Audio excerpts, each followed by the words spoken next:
HSC ও সমমান পরীক্ষা আগামী রোববার ৩০ জুন শুরু হবে।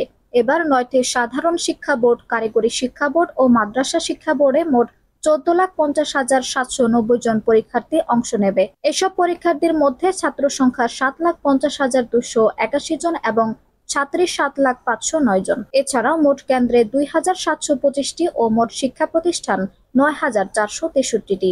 এই হিসাব অনুযায়ী ২০২৩ সালের তুলনায় ২০২৪ সালে পরীক্ষার্থীর সংখ্যা বেড়েছে ৯১,৪৪৮ জন। মোট প্রতিষ্ঠান বেড়েছে ২৯৪টি আর কেন্দ্র বেড়েছে ৬৭টি। চলতি বছরের এইচএসসি ও সমমানের পরীক্ষা উপলক্ষে আগামী ২৯ জুন থেকে ১১ আগস্ট পর্যন্ত সব কোচিং সেন্টার বন্ধ থাকবে। গত বুধবার ৫ জুন এক সংবাদ সম্মেলনে এ তথ্য জানান শিক্ষামন্ত্রী মহিবুল হাসান চৌধুরী।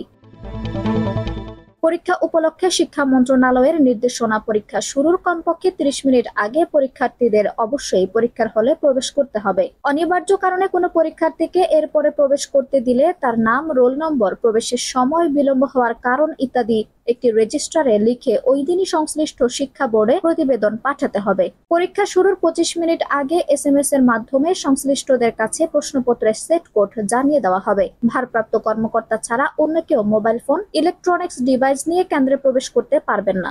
শুধু ভারপ্রাপ্ত কর্মকর্তা মোবাইল ফোন ব্যবহার করতে পারবেন। পরীক্ষা সংশ্লিষ্ট ব্যক্তি যেমন পরীক্ষার্থী, কক্ষ পর্যবেক্ষক, ইনভিজিলেটর, মন্ত্রণালয়ের কেন্দ্র পরিদর্শন টিম, বোর্ডের কেন্দ্র পরিদর্শন টিম, জেলা প্রশাসন ও উপজেলা প্রশাসনের পরিদর্শন টিম, নিরাপত্তার দায়িত্বে নিয়োজিত আইন প্রয়োগকারী সংস্থার সদস্য ছাড়া অন্য কেউ কেন্দ্রে প্রবেশ করতে পারবে না। তবে প্রতিবন্ধী পরীক্ষার্থীর সঙ্গে নিয়ে পরীক্ষায় অংশগ্রহণ করতে পারবে। এ ধরনের পরীক্ষার্থীদের এবং শ্রবণ পরীক্ষার্থীদের জন্য অতিরিক্ত ২০ মিনিট বাড়ানো হয়েছে। প্রতিবন্ধী পরীক্ষার্থীদের জন্য অতিরিক্ত ৩০ মিনিট সময় বাড়ানো সহ শিক্ষক, অভিভাবক বা সাহায্যকারীর বিশেষ সহযোগিতায় পরীক্ষা দেওয়ার সুযোগ সৃষ্টি করেছে মন্ত্রণালয়। আঞ্জুম হক, আরবি টাইম নিউজ ডেস্ক।